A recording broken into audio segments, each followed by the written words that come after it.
हे कोर्स 2 विभागांमध्ये मी विभागून घेतला आहे. पहिल्यांदा मी बोलेल वेगवेगळ्या करिअर ऑपॉर्च्युनिटीज किंवा शैक्षणिक ऑपॉर्च्युनिटीज ज्या आपल्याला 12वी नंतर आणि 10वी नंतर अवेलेबल असतात. वेलेंकर सरांनी या सगळ्या ऑपॉर्च्युनिटीजची आपल्याला माहिती करून दिली आहे. या ऑपॉर्च्युनिटीज पैकी पिंपरी चिंचवड एज्युकेशन ट्रस्टच्या पिंपरी चिंचवड युनिव्हर्सिटीत कोणकोणत्या ऑपॉर्च्युनिटीज स्कूल्स अवेलेबल आहेत, त्यांची ऍडमिशन प्रोसेस काय आहे आणि त्यांच्यासाठी लागणारी एलिजिबिलिटी, हा पहिला विभाग असेल. दुसऱ्या विभागात मी आपल्या सगळ्यांना हे सांगेल की कोणत्याही करिअर क्षेत्रात जेव्हा एज्युकेशनचा विचार येतो तेव्हा अभ्यास करण्यासाठी शैक्षणिक संस्था निवडताना नेमके कोणते मापदंड आपण लावायला पाहिजेत आणि कोणकोणत्या गोष्टींचा सखोल विचार करण्याची गरज आहे. तो खूप वेळ न दवडता 18 पगड वैविध्य असलेल्या भारतात समाज रचनेत जिथे इकॉनॉमिकल डिफरन्सेस पण खूप आहेत, आपल्याला आपली स्वतःची आणि समाजाची प्रगती जर घडवून घ्यायची असेल तर एज्युकेशन हा एकच फॅक्टर आहे जो ही प्रगती घडवू शकेल. भारताच्या बाबतीत आपण नेहमी म्हणतो की इंडिया इज ऑन द वर्च of being knowledge economy. Knowledge economy म्हणजे काय, तर जगाला बुद्धिमत्तेची जोड प्रत्येक क्षेत्रात प्रगतीला देण्यासाठी जी यंग पॉप्युलेशन लागणार आहे ती भारताकडे आहे. आणि ह्या पॉप्युलेशनला चांगल्या पद्धतीने जर घडवण्यात आलं, चांगल्या पद्धतीने जर स्किल्स देण्यात आले तर नक्कीच आपण या जगात आश्वासकपणे वावर करू शकतो. पैसा हा महत्वाचा, पण पैशाबरोबरच आपली पर्सनल आवड निवड, आपली कुवत या गोष्टींची सांगड जर वाढण्यात आली तर आपण नक्कीच खूप चांगली लाईफस्टाईल स्वतःसाठी आणि परिवारासाठी निर्माण करू शकतो. आणि तेवढ्या संधी भारतात आणि जगात नक्कीच उपलब्ध आहेत. पिंपरी चिंचवड एज्युकेशन ट्रस्टच्या पिंपरी चिंचवड युनिव्हर्सिटीच्या बाबतीत बोलायचं झालं तर एज्युकेशन ट्रस्ट नावाजलेला आहे इंजिनिअरिंग आणि मॅनेजमेंट एज्युकेशनसाठी. पिंपरी चिंचवड विद्यापीठात आम्ही इंजिनिअरिंग स्कूलच्या अंडर वेगवेगळे पर्याय शिक्षणाचे उपलब्ध करून दिले आहेत. बीटेक कम्प्युटर सायन्स इंजिनिअरिंग हा 4 वर्षाचा 12वी नंतरचा कोर्स आहे. बीटेक कम्प्युटर सायन्स इंजिनिअरिंग बरोबरच BTech computer science engineering specialization in artificial intelligence आणि मशीन लर्निंग. आपण म्हणतोय कृत्रिम बुद्धिमत्तेचं जग आहे. प्रत्येक क्षेत्रात कृत्रिम बुद्धिमत्ता हा आपला ठसा उमटवती आहे आणि कृत्रिम बुद्धिमत्ता हे आपले जॉब हिरावून न घेता आपल्याला जॉब देणार आहे. फक्त त्याचा चांगला साधक बाधक वापर प्रत्येक क्षेत्रात कसा करावा हे शिकण्याची गरज आहे. ते शिकवण्यासाठी तो अभ्यासक्रम नक्कीच आपल्याला उपयोगाला करणार आहे.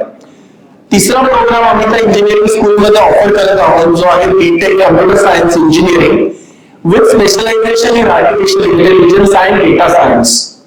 या 3 बीटेक इंजिनिअरिंग व्यतिरिक्त आम्ही MTech computer science and engineering with specialization in AI हा प्रोग्राम पण तिकडे किंवा हा अभ्यासक्रम पण तिकडे उपलब्ध करून देत आहोत. जेव्हा आपण एमटेक कम्प्युटर सायन्स इंजिनिअरिंग म्हणतो, कन्व्हेन्शनली ज्या विद्यार्थ्यांचं बॅचलर झालंय त्यांना गेट एक्झाम अनिवार्य असते किंवा प्रवेश घेताना त्यांना ही बीटेक किंवा बॅचलरची डिग्री कंपल्सरी कम्प्युटर आयटी मधली असायला हवी किंवा त्यांनी गेट एक्झाम सीएससी मध्ये द्यायला हवी.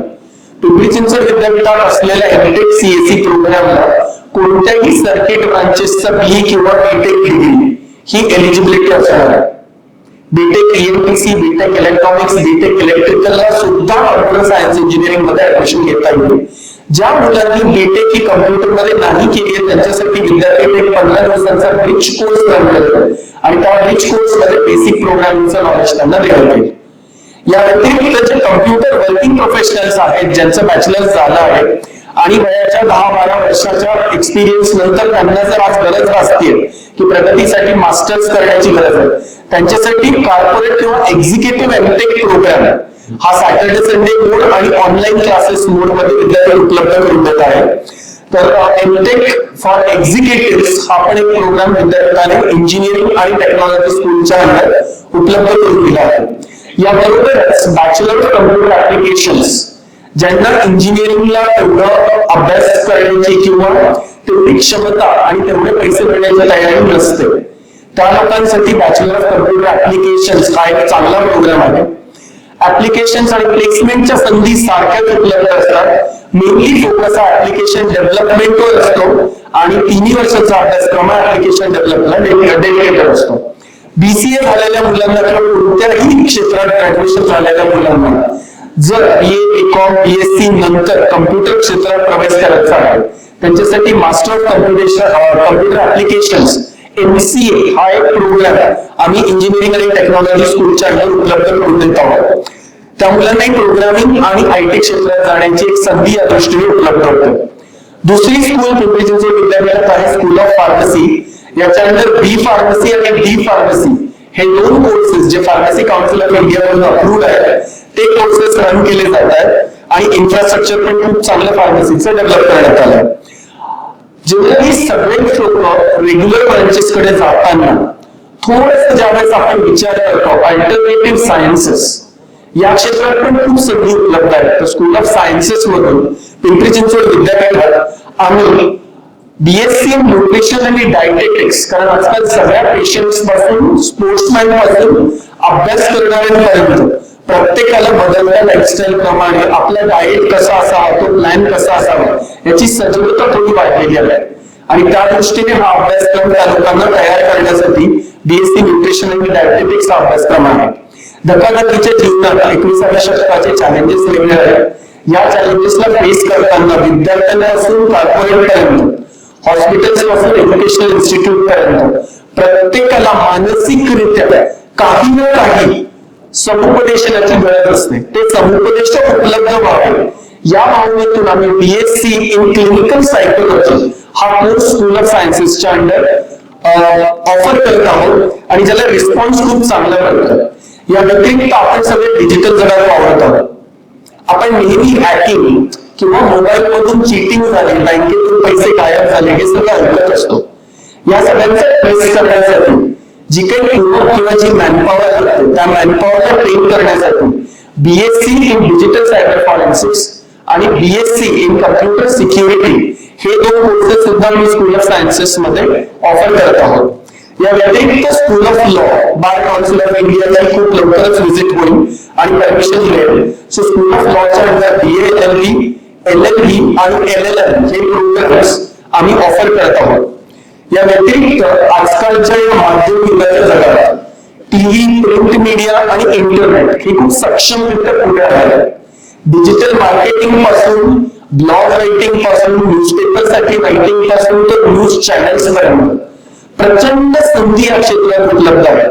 या सगळ्या संधींची सांगड काढण्यासाठी स्कूल ऑफ मीडिया आणि कम्युनिकेशन मध्ये आम्ही काही courses bachelor of film making, bachelor of mass media and communication, BSc specially in animation, VFX and multimedia असे काही कोर्सेस उपलब्ध करून देत आहोत.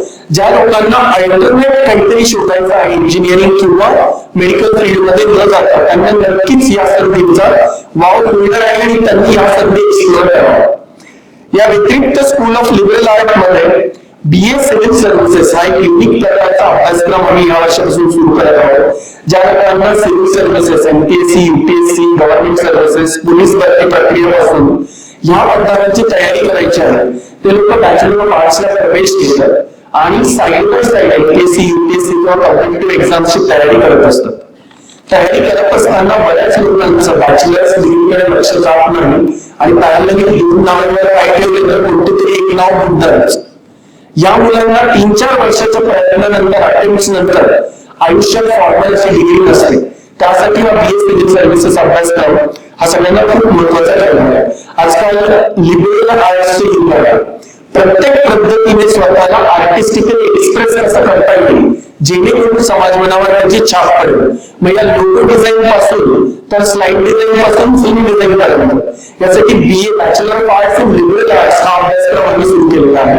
याबरोबरच कन्व्हेन्शनली नवोदय सरांनी पण सांगितलं English is the only language which world to understand except few countries. So if we are not conversant in English, our life is going to be very, very difficult. And for that, number of opportunities are available. So Bachelor of Arts in English is one of such opportunity which were made available. Apart from this, in conventional management education, Pimpri Chinchwad Vidyapith MBA in international और MBA international हा अभ्यासक्रम उपलब्ध करून देण्यात आला आहे, जेणेकरून या ग्लोबल युगात किंवा आपण म्हणतो ग्लोबल व्हिलेज, सो या आंतरराष्ट्रीय घडामोडींच्या युगात आपल्याला पण तसे मॅनेजमेंट स्किल्स अक्वायर करता आले पाहिजेत, त्या कंट्रीजचे सेंटिमेंट्स, त्या कंट्रीजचे एटिकेट्स शिकता आले पाहिजेत. या व्यतिरिक्त MBA जनरल अवेलेबल आहे आणि दोन निश प्रोग्राम्स जी समाजाची आणि भारताची गरज बघून निर्माण करण्यात आले आहे. एक आहे MBA in agri business management आणि दुसरा आहे MBA इन फार्मास्युटिकल मॅनेजमेंट. कारण भारताची पोस्ट कोविड प्रगती ही फार्मास्युटिकल इंडस्ट्रीच्या दृष्टीने पण खूप मोठी गुंतवणूक सुरू आहे आणि जगाने ती पाहिली आहे. So we are second manufacturers और second largest manufacturers of medicines in the world. आणि मेडिसिनल नाही तर मेडिसिन मध्ये क्लिनिकल रिसर्च करून खूप सोल्युशन्स, खूप नवीन नवीन ड्रग्स डिस्कव्हरी या भारतात होत आहेत. सगळे ड्रग्ज अफोर्डेबल आहेत. त्या दृष्टीने फार्मास्युटिकल मॅनेजमेंटला खूप मोठ्या संधी भविष्यात चालू होतील.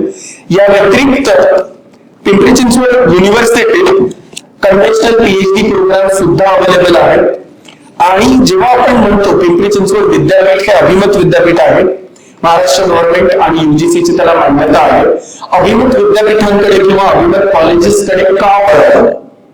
आपण कोणताही कोर्स किंवा कोणताही प्रोग्राम पर्याय निवडताना कोणत्या बाबींचा आवर्जून विचार करावा. आता थोडंसं या सेकंड पार्ट कडे येऊया.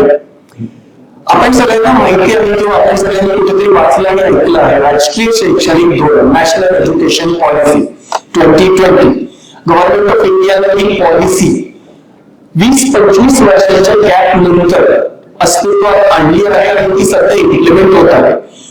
पुणे विद्यापीठ असू दे, पिंपरी चिंचवड युनिव्हर्सिटी असू दे, सगळे ऑटोनॉमस कॉलेजेस असू दे, मागच्या वर्षापासून ही नॅशनल एज्युकेशन पॉलिसी इम्प्लिमेंटेशन मध्ये आहे. जेव्हा आपण नॅशनल एज्युकेशन पॉलिसीचा विचार करतो, आधीच्या शिक्षण पद्धतीत खूप जास्त बॅरियर्स होते. त्या शिक्षण पद्धतीमध्ये आपण आधी एका डिसिप्लिनला प्रवेश घेतला तर त्याच डिसिप्लिन मध्ये अभ्यासक्रम शिकायचा. त्या डिसिप्लिनच्या संधी भविष्यात जर डिसिप्लिन झाल्या नाही राहिल्या. मग अशा सरांनी सांगितलं 2020च्या आसपास एव्हिएशन इंडस्ट्रीने खूप बॅड पॅच पाहिलं. मग अशा वेळेस त्याबद्दल त्यांनी ज्याचं फॉर्मल एज्युकेशनच काय झालं त्यांनी करावं. तर अशा सगळ्यांना एक वेगळी संधी पण उपलब्ध असावी म्हणून नॅशनल एज्युकेशन पॉलिसीमध्ये काही बदल करण्यात आले. आधीच्या एज्युकेशन पॉलिसी प्रमाणे आपण विद्यार्थी घडवत असताना ग्लोबलायझेशनचा विचार करत नव्हतो, इंडियन रूट्सचा विचार करत नव्हतो, आजच्या काळात त्यांचा विचार करत नव्हतो. या सगळ्यांची सांगून आपण नॅशनल एज्युकेशन पॉलिसीमध्ये घालू शकतो. आणि अभिमत विद्यापीठ आणि कॉलेजेसचा फायदा हा आहे की त्यांच्याकडे डे 1 पासून त्यांना ही ऑपॉर्च्युनिटी मिळाली, त्यांना नवीन सिलेबस त्या पद्धतीने राष्ट्रीय शैक्षणिक धोरण आत्मसात करून देण्यात आला आहे. तर जेव्हा तुम्ही ग्रुप ऑफ इन्स्टिट्यूट्स किंवा एज्युकेशनसाठी 4 वर्षाची इन्व्हेस्टमेंट गुंतवणूक करा, वेळेची गुंतवणूक, पैशांची गुंतवणूक, जर आपल्याला रिटर्न ऑफ इन्व्हेस्टमेंट नाही मिळाला तर खूप मोठी फ्रस्ट्रेशनची वेळ निर्माण होईल आणि मी गेलेली वेळ परत आणता येणार. त्यामुळे कॉशियसली काय गोष्टी विचारात घ्याव्यात तर जे अभ्यासक्रमाला तुम्ही ऍडमिशन घेत आहात, एक्सेप्ट मेडिकल आणि फार्मसी, उरलेले सगळे अभ्यासक्रम राष्ट्रीय शैक्षणिक धोरणाच्या अनुषंगाने रिवाइज केलेले आहेत की नाही या गोष्टीची नक्कीच शहानिशा करून घ्या. जिथे कुठे तुम्ही ऍडमिशन घेणार आहात त्यांचा अकॅडमिक्स कसा आहे, 3 वर्षाचा अभ्यास, मेहनत आणि आयुष्यभराचा आराम किंवा सवय आणि 3 वर्षाची मौज मजा आणि आयुष्यभर सवय. विद्यार्थी मित्रांना या दोन्हीतून एक पर्याय तुम्हाला निवडायचा आहे. असा विचार करू नका की 12वी संपली, नीट, सीईटी सगळ्या प्रकारच्या एक्झाम करून आल्या, आता आयुष्य खूप सोपं आहे, फक्त मज्जा करायची, आता कॉलेजला जायचं नाही. आता कॉलेज असं निवडायचंय की जिथे अभ्यास हा खूप चांगल्या पद्धतीने शिकवला जातो, जिथे शिक्षक हे खूप चांगले एज्युकेटेड आणि हायली क्वालिफाईड प्लस नंबर्स मध्ये अवेलेबल आहेत. नेहमी कॉम्प्लायंट बॉडी ज्या असतात गव्हर्नमेंटच्या त्या काही गाईडलाईन्स देतात की प्रत्येक विद्यार्थ्यामागे एवढे शिक्षक संख्या असावी. प्रवेश घेताना हा नक्की विचार करा एवढी शिक्षक संख्या आहे का, त्या क्वालिफिकेशनचे शिक्षक आहेत का, ते सगळे टीचर्स हे त्या डिसिप्लिन मध्ये मास्टर्स आहेत का, त्यांनी एकूण त्या विषयाला स्वतःचं प्रावीण्य प्रूव्ह करण्यासाठी किती रिसर्च पेपर्स पब्लिश केलेले आहेत, किती रिसर्च पेपर्स पब्लिश केलेले आहेत, किती प्रोजेक्ट्सवर काम केलेलं आहे. त्यांना जगात मान्यता आहे की नाही त्या ग्रुपला. त्या दृष्टीने थोडस समाज मान्यता, जग मान्यता आणि औद्योगिक क्षेत्रात त्या ग्रुपला मान्यता जर असेल तर आपला पुढचा मार्ग थोडासा सुखकर होतो.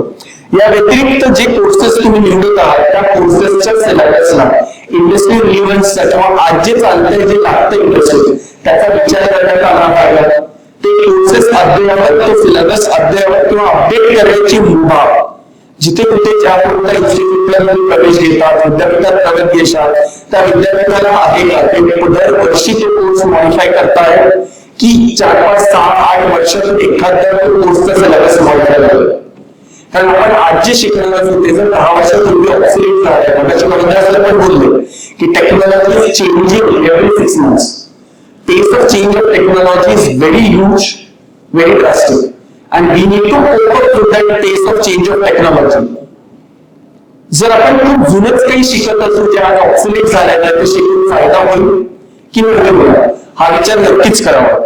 प्रोजेक्ट बेस्ड लर्निंग, तुम्ही जे काही शिक्षण घेता त्याचे छोट्या छोट्या प्रोजेक्ट्स, छोट्या छोट्या कार्यशाळेतून, छोट्या छोट्या प्रॉब्लेम स्टेटमेंट्स मधून, छोट्या छोट्या कॉम्पिटिशन्स मधून ती इन्स्टिट्यूट किंवा तो ग्रुप तुमचं ते नॉलेज अप्लाय करण्याची संधी मुलांना उपलब्ध करून देत आहे की नाही. सो जिथे कुठे प्रोजेक्ट बेस्ड लर्निंग असेल, प्रत्येक सेमिस्टरला एक छोटासा प्रोजेक्ट होत असेल, सुरुवातीला ते विद्यार्थ्यांच्या दृष्टीने मेहनतीचं वाटेल, जिकिरीचं वाटेल, पण हे रिअल लाईफ एक्सपोजर हे पुढे तुम्हाला प्लेसमेंटच्या दृष्टीने, करिअरच्या दृष्टीने नक्कीच कामाचं ठरणार आहे. या व्यतिरिक्त मेजर्स आणि मायनर ऑलरेडी सरांनी सांगितलं. मल्टीडिसिप्लिनरी मायनर बाय कन्सेप्ट राष्ट्रीय शैक्षणिक धोरणात आणली गेली आहे. आपल्याला प्रत्येक विद्यार्थ्याला असं ती एनईपी 2020 सांगते. एक रंग त्या डिसिप्लिन मध्ये त्या विद्यार्थ्यांनी प्रवेश घेतला आहे. दुसरा रंग जो जर ही डिसिप्लिन भविष्यात नाही चालली तर त्या विद्यार्थ्याला कमी पडेल किंवा त्या विद्यार्थ्याची पर्सनल आवड आणि पियर प्रेशर किंवा मार्केट डिमांड यामध्ये सामील करण्याचा प्रयत्न. तर प्रत्येक आपण पिंपरी चिंचवड विद्यापीठात 18 मल्टीडिसिप्लिनरी मायनर्स हे सगळे कोर्सेसना अवेलेबल करून दिले आहेत. ते वेगवेगळ्या डिसिप्लिन्सचे. इंजिनिअरिंग शिकणारा विद्यार्थी इकॉनॉमिक्स मध्ये मायनर घेऊ शकतो, फार्मसी मध्ये मायनर घेऊ शकतो किंवा सायकोलॉजी मध्ये मायनर घेऊ शकतो. तसंच सायकोलॉजी मध्ये शिकणारा विद्यार्थी हा डेटा सायन्स मध्ये मायनर घेऊ शकतो, सॉफ्टवेअर मध्ये मायनर घेऊ शकतो आणि आयटीच्या मेन प्रवाहात घेऊ शकतो. जेणेकरून त्यांच्या प्रोफेशनला, त्यांच्या डिसिप्लिनला जी होईल किंवा ऍडिशन जे होईल, कॉम्प्लिमेंट जे करेल असा मायनर निवडणं आणि असे मायनर अवेलेबल असणं या दृष्टीने सुद्धा एकदा बघून घ्या.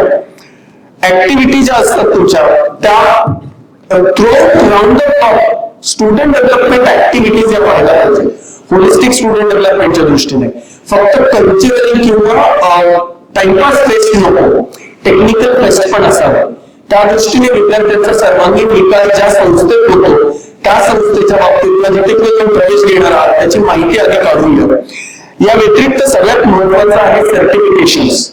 नॅशनल आणि इंटरनॅशनल सर्टिफिकेशन्स ऑनलाईन एक वेगळं जग आहे, ते आभासी जग आहे. त्याच्यातले करेक्ट सर्टिफिकेशन प्रोग्राम्स आपण अभ्यास करता आपल्या परीक्षेबरोबर कॉम्प्लिमेंटरी जे केले, जसं एनपीटीएल सांगितलं तसं IIT स्पोकन ट्युटोरियल्स आहेत, त्या पद्धतीने सर्टिफिकेशन्स आहेत, सर्टिफिकेशन्स आहेत.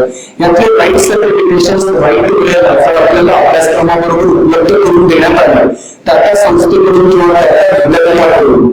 तर ह्या सर्टिफिकेशनचा नक्कीच फायदा होतो. कारण प्रत्येक कोर्सला मार्केटमध्ये, इंडस्ट्रीमध्ये आपल्या युनिव्हर्सिटीमुळे बहुतांश संधी जेव्हा उपलब्ध होतील त्या संधीला कधी कॉम्पिटिशन पण असणार.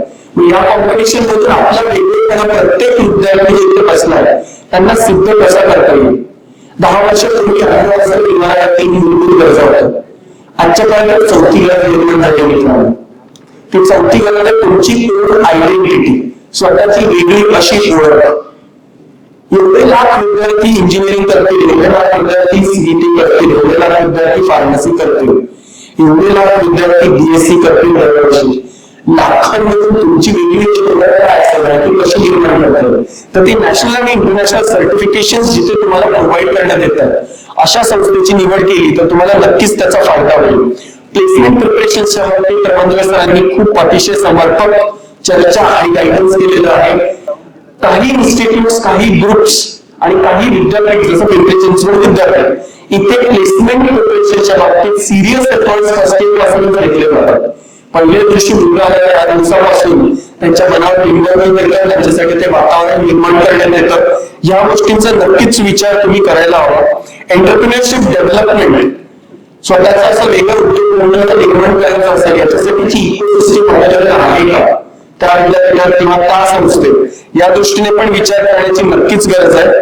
आणि ऍट द एंड मी फक्त एवढं म्हणेल की कॉम्पिटेटिव्ह कोडिंग प्लॅटफॉर्म्स हे बघायला पाहिजे. ज्यावेळेस आपण एक्झाम पॅटर्नचा विचार करतो, कॉम्बिनेशनल परीक्षा पद्धती कशी असते, एक्झाम होते, त्यानंतर बॅकलॉग एक्झाम व्हायला, रिझल्ट डिक्लेअर व्हायला 6 महिन्याचा कालावधी, 2-3 महिन्याचा कालावधी लागतो. इथे अभिमत विद्यालय किंवा अभिमत विद्यालय उजवी करतात, कारण ते प्रत्येक एक्झामिनेशनला इमिजिएट रिझल्ट डिक्लेअर करू शकतात आणि एक री एक्झाम देऊ शकतात.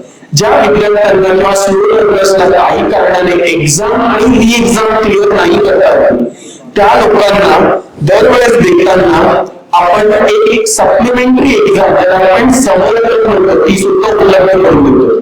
समर टर्म ही अशी कन्सेप्ट असते की तुमच्या मार्कशीटवर ऍस्टेरिक किंवा स्टार जर घेतला, तुम्हाला एक अपॉर्च्युनिटी एक्झाम आणि री एक्झाम नंतर समर टर्म मध्ये मिळतो. जी रेग्युलर मुलं असतात ती समर टर्म मध्ये इंटर्नशिपला करतात आणि ज्या मुलांना तो विषय काही कारणास्तव नाही समजला तर ते घेतात. समर टर्म मध्ये त्यांना पुन्हा एकदा क्रॅश कोर्स शिकवला जातो आणि त्या विद्यार्थ्यांना त्याच वर्षी ते विषय क्लिअर करण्याची एक ऍडिशनल संधी उपलब्ध होत असते.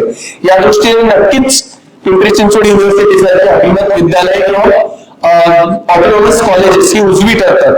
या व्यतिरिक्त एक महत्वाचा पहिला मुद्दा म्हणजे तुम्ही कोणत्याही डिसिप्लिनला प्रवेश घेताना इंटर्नशिप सिनारिओ त्या इन्स्टिट्यूटचा, त्या ग्रुपचा किंवा त्या विद्यापीठाचा कसा आहे तो इथल्या मुलांशी बोलल्यावरच तुम्हाला लक्षात येईल. जिथे फर्स्ट इयरची मुलं फर्स्ट इयर संपता ऑनलाईन इंटर्नशिप करत असतील, ऑफलाईन इंटर्नशिप करत असतील, नक्कीच त्याचा इंडस्ट्री एक्सरसाइज चांगला असणार आहे आणि इंडस्ट्रीत गेल्यावर त्या मुलांच्या जे विचारांची प्रगल्भता येणार आहे, तो एक्सपिरियन्स येणार आहे, तो नक्कीच खूप काही त्यांना शिकवून जातात. आणि परत जेव्हा ती मुलं कॅम्पसवर येतात तेव्हा त्यांच्यात झालेला बदल आम्हाला जाणवतो, त्यांच्यात आलेली सिन्सिअरिटी आम्हाला जाणवते. अभ्यासाप्रती ते जास्त सजग, जास्त जागरूक होतात. या दृष्टीने पिंपरी चिंचवड युनिव्हर्सिटीत फर्स्ट इयर जरी आम्ही लास्ट वर्षी सुरू केलं, 33 वर्षांची परंपरा यांच्याबरोबर आहे Pimpri Chinchwad education trust and discipline अकॅडमीची. आणि त्या परंपरेला जाऊन MBA आणि MCA चे फर्स्ट बॅचचे सगळे विद्यार्थी इमिजिएट एक्झाम नंतर आम्ही इंटर्नशिपला प्लेस करू शकतो. आणि म्हणून हे इंटर्नशिपच्या सगळ्याचे सगळे विद्यार्थ्यांना मिळाले आहे. फॉर्च्युनेटली आपण अशाच जागेवर महाराष्ट्रात आपण म्हणत असलो तरी हे पुढेच आहे, PMRD लोकेशन आहे. 7 MIDCs जवळपास आहेत आणि या 7 MIDCs मध्ये जवळपास 1000 कंपन्या आहेत. त्यापैकी हंड्रेड्स मध्ये मल्टिनेशनल कंपन्या आहेत. त्यामुळे इंटर्नशिप आणि ट्रेनिंग प्लेसमेंट प्रबंधन सरांमुळे आम्हाला त्याचा फायदा खूप होतोय. आणि ते ग्रुपचा acceptance Pimpri Chinchwad education trust यामुळे आम्ही प्लेसमेंट आणि इंटर्नशिप सक्सेसफुली करू शकू. एवढंच बोलतो आणि इथे आलेल्या सगळ्या पालकांना, विद्यार्थ्यांना त्यांच्या उज्ज्वल भवितव्यासाठी खूप खूप शुभेच्छा देतो आणि शब्द सांभाळतो.